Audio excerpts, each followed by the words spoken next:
So this is why everything you buy is worse now. So have you all noticed that everything kind of sucks now? And I don't mean like the general state of the world. I mean like the stuff we buy is just like a little bit worse than it was 10 years ago. And I really started thinking about this because my coworker Izzy wrote about how she had to replace a bra.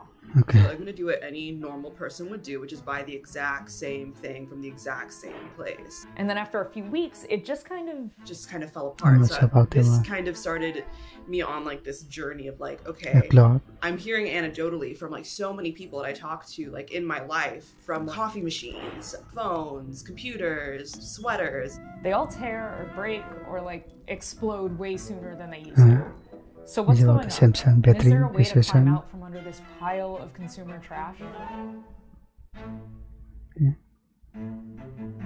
So let's talk about this in the most basic of terms, starting with the design process. When a company wants to make a thing, let's say like a jacket, there are three main factors to consider.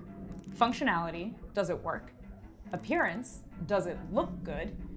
And manufacturability, is it easy and fairly inexpensive to make a lot of this product? Generally, a good product will have a good blend of these three things. But in recent years, this process has been thrown off balance. Let's look at clothes, for example. In the past, if you needed a new jacket, you used to go to a tailor, get measured, choose a material, and have it made. Then for decades, instead of going to a tailor for a jacket, we went to department stores and bought things that were mass-produced. By the 80s and 90s, we had tons of options in stores to choose from. And now, many of us just kind of go online, click add to cart, and buy a product without ever seeing it in person. But it's not just how we buy, it's how often we buy. And for that, we can kind of blame this man. Ernest Elmo, yeah, incredible name. In the 1930s, during the Great Depression, he wrote this paper that was like, okay, like the government should really like support this idea of planned obsolescence. Except he didn't call it planned obsolescence. He called it consumer engineering. Remember that jacket you bought? Well, it's a new season and it's out of style. Buttons are out, zippers are in. So you buy something new, but not because there was anything physically wrong with the original. That's why it's called consumer engineering, right? Like it's up here in the brain. And we've been living this way for decades, so now we all want the next best thing all the time. And that demand has spun out of control. Today, we are surrounded. The speed of certain trend cycles and the fact that they're geared towards like these micro communities, like Stanley cups, when like maybe a year ago it was like hydro flasks. The result is that we buy a lot. A survey done in 2021 found that nearly 40% of UK consumers buy clothing as often as once a month. The UN reports that between the year 2000 and 2014, the average person was buying 60% more clothing, and each item was only kept half as long. So we want to buy a lot of stuff fast, and because we replace our stuff so often, we don't really want to spend a lot of money on it, which has an effect too. People aren't willing to pay more for something they have purchased a while ago. So like if I paid 30 bucks for a bra 10 years ago, it would be really hard for me to buy it at $50. Even though in the last 10 years, labor costs have risen. So what we're left with is an incredibly fast cycle of demand for low-cost products. And here's what that looks like. In order to speed up manufacturing, companies have to either hire more people, alter how the product is made, or both. But they also have to keep prices low enough for consumers to keep buying. So they may start swapping materials, like cotton or silk, for a cheaper synthetic material. Or rely on a more basic stitching pattern that maybe just doesn't hold as well. So if after 10 years, you're still paying the same price, or close to the same price, for a product that looks the same, well, something had to change.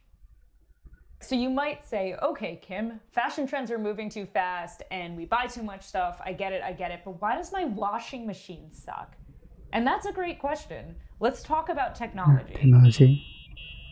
When things like computers first became part of our daily lives, it made a lot of sense to upgrade devices pretty often. There was actually very big differences in what a device did that's 2 years old versus one that was brand new in the market. There was just big leaps. This is Gay Gordon Byrne. She directs a consumer advocacy group called the Repair Association. If you had a 2-year-old thing, you probably couldn't do half the cool stuff that the other guy could do. So that kind of fueled the replacement cycle, because you really did get something better in terms of functionality. For example, when the iPhone was first made, it was a major breakthrough.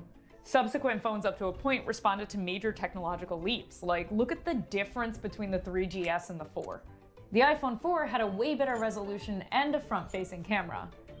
For a while, these major leaps between models was the norm for technology.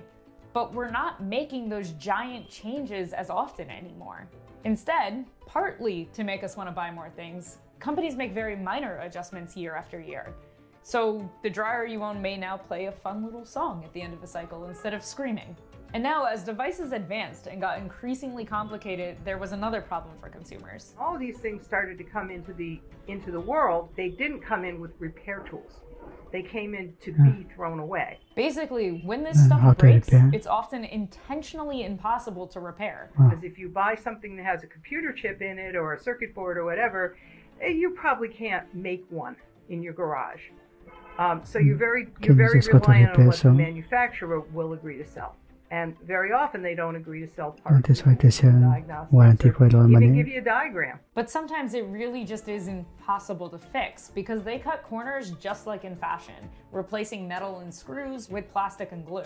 And these kind of issues apply across the board in technology, from your phone, to toasters, to blenders, to electric wheelchairs, to your car. If you walk around your house or your apartment and you start cataloging how many things you own that have chips in them, I think you'd be really surprised how big that lack of repair problem actually is.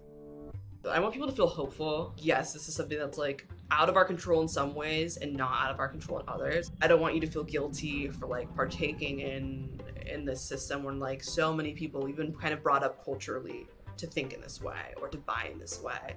Compared to other things that suck in the world, we actually have a surprising amount of control over this situation. With tech, fighting for the right to repair is actually extremely effective. New York State just passed a right to repair bill in 2022, and it's not perfect, but at least it's something. With fashion, stay away from microtrends and fast fashion as often as you can. Buy with intention and learn to take care of the things you do have. Think of like your objects as having maintenance. Read those care labels. As consumers, it's gonna take a little bit for us to sift through all the trash and retrain our brains a bit. But we can take small steps to take back control of the process. After all of this stuff is supposed to be made for us. So let's make it clear what we want. We have a map on our repair.org website where you can go find your state, click the picture, and it'll bring up basically a letter writing widget. You type in your address and it says, tell your repair story. And if you really want to do something, that's how it gets done. We've had over 100,000 people do that, over 30,000 of them in New York. So it does not surprise me that New York was the first one to actually pass law, because that's where there was a really big groundswell of interest. Yes, it's a useful information to know. Yes, and make cheaper products for everyone to buy, I guess. Yes, as capitalism,